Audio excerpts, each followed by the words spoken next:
ગુજરાતીમાં કહેવત છે કે કૂવાના કાંઠે તરસ્યા। આ વાત ભુજના શિવકૃપાનગરના રહેવાસીઓ માટે સત્ય સાબિત થઈ છે। શિવકૃપાનગરમાં ભુજ સુધરાઈનો પાણીનો ટાંકો આવેલો છે, જેની આસપાસ રહેતા લોકોને જ 5-5 દિવસે પીવાનું પાણી મળી રહ્યું છે। આ અંગે ભુજ સુધરાઈના વિરોધ પક્ષના નેતા શ્રી રાજેન્દ્રસિંહ જાડેજા સમક્ષ રજૂઆતો આવતા તેમણે આ વિસ્તારની મુલાકાત લીધી હતી અને પાણીની સમસ્યા અંગે જાણકારી મેળવી હતી। આ વિસ્તારમાં એક તો 5 દિવસે પાણી આવે છે અને તે પણ ગંદુ અને લાલ કલરનું પાણી આવે છે, જેના કારણે આ વિસ્તારની મહિલાઓ પરેશાની ભોગવી રહી છે। આ અંગે સુધરાઈમાં અનેક વખત રજૂઆતો કરવામાં આવી હોવા છતાં સુધરાઈ દ્વારા કોઈ પગલાં લેવામાં આવ્યા નથી તેવું આ વિસ્તારની મહિલાઓએ આક્રોશ વ્યક્ત કર્યો હતો। આ વિસ્તારના મહિલા રહેવાસી અન્નપૂર્ણાબેને ચંચળ ન્યૂઝ સાથે વાત કરી હતી। અમને પાણી એકદમ લાલ આવે છે, પછી થોડી વાર રહી અને પીળું આવે અને આ પાણીનો ઉપયોગ અમે નથી પીવામાં કરી શકતા કે નથી ઘર વપરાશના કોઈ પણ કાર્યમાં કરી શકતા, કારણ કે આ પાણીથી અમે જો વાસણ ધોઈએ તો એ પણ અમારે નુકસાનકારક જ છે। એટલે આ પાણી અમને કોઈ પણ ઉપયોગમાં આવતું નથી। છેલ્લા 1.5 માસથી આ સમસ્યા છે। અમે ઉપર તરફ ઘણી રજૂઆત કરી, ફોન કરીએ, હું એમ કહું છું કે અમને આજ દિવસ સુધી કોઈએ પણ કાંઈ પણ દાદ આપ્યો નથી। આપણા ધારાસભ્ય છે એ પણ મહિલા છે અને નગરપતિ પણ મહિલા છે, તો એ બેન આવા પાણી પીને બતાવે મને, બસ હું એમ કહું છું। આ પાણી ના પીવાથી એક આરોગ્ય સાથેના ચેડા જ છે, કારણ કે આવું પાણી પીવાથી અમને નુકસાન જ થવાનું છે। આરોગ્ય સાથે ચેડા એટલા માટે કે આવા પાણીથી કઈક પાણીજન્ય રોગો આ પાણીથી જ થાય, કારણ કે આ પાણીની સમસ્યા બીજી તો ઘણી સમસ્યા છે, પણ મેઇન પાણી, હવા, પાણી અને ખોરાક, તો એમાં પાણીની સમસ્યા તો ખાસ કહેવાય અને આ પાણીની સમસ્યા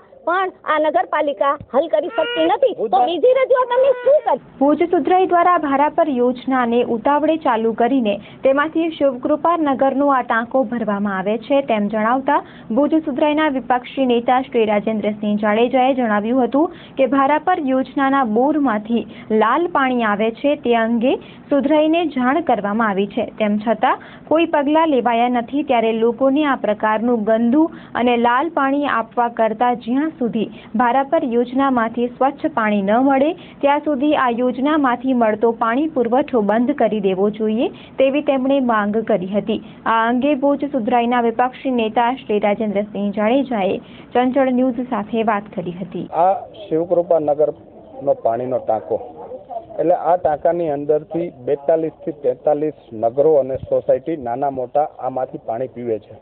અત્યારે જે આપણે જ્યાં ઊભા છીએ એ વોર્ડ નંબર 13 છે અને પાણીના ટાંકાની બિલકુલ નીચેનો ભાગ, અહીંયા તો રોજે રોજ પાણી આપી શકાય એવી પરિસ્થિતિ છે, છતાં પણ 5-5 દિવસે અહીંયાના રહેવાસીઓને પાણી મળે છે અને આ રહેવાસીઓ હંમેશા એટલી બધી તકલીફમાં છે નથી। અહીંયા કને આ પાણીના હિસાબે રોડ પણ તૂટી ગયા છે, અહીંયાથી લાઈનો ખોદાય એટલે એ વખતે રોડ પણ તૂટે, રોડ તૂટ્યા છે, સફાઈ નથી થતી, અનેક પરિસ્થિતિઓથી અહીંયાના વિસ્તારના રહેવાસીઓ મૂંઝવણમાં છે। અત્યારે પરિસ્થિતિ એવી છે કે લાલ પાણી અને પીળું પાણી, આ ભારાપર યોજના જ્યારથી ચાલુ થઈ છે ત્યારથી લાલ અને પીળું પાણી આવે છે। મારી માતાઓ, બહેનો, દીકરીઓ આ પાણીને ક્યાંય પણ ઉપયોગમાં નથી લઈ શકતી। એમને રૂબરૂમાં આ બાબતની અમે રજૂઆત કરી હતી, એમણે અમને કહ્યું પણ હતું હેમલતાબેને કે 2 દિવસની અંદર આ સમસ્યાનું સોલ્યુશન લઈ દઈશ, પણ આજ દિવસ સુધી કોઈ પણ સત્તાધીશ કે કોઈ પણ અધિકારી આ શિવકૃપાનગર પાણીના ટાંકાની મુલાકાત લેવા આવ્યું નથી।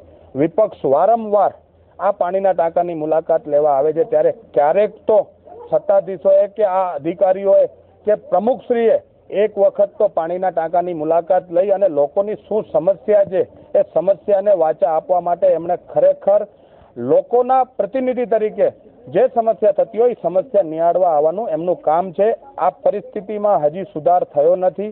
હવે મને એવું લાગે છે કે મારે ચોક્કસ આ વિસ્તારના તમામ બહેનો, દીકરીઓ, માતાઓને ના છૂટકે કલેક્ટર કચેરી સુધી લઈ જવા પડશે અને કલેક્ટરને પણ આ બાબતથી વાકેફ કરવા પડશે। કાં તમે ભારાપરનું હાલ પૂરતું પાણી યોજના જે છે બંધ કરો, નર્મદાનું પાણી જે રીતે આવે છે એનામાં પાણીમાં વધારો કરી અને જે જૂના બોરનું પાણી છે એ બોરને પણ વધારો કરી અને અમારા આ 42 નગરો જે નાના મોટા આ વિસ્તારના પાણીના ટાંકામાંથી પાણી પીવે છે એને એમાંથી પાણી આપો અને ભારાપરનું હાલ પૂરતું પાણી તમે બંધ કરો એવી મારી માંગ છે.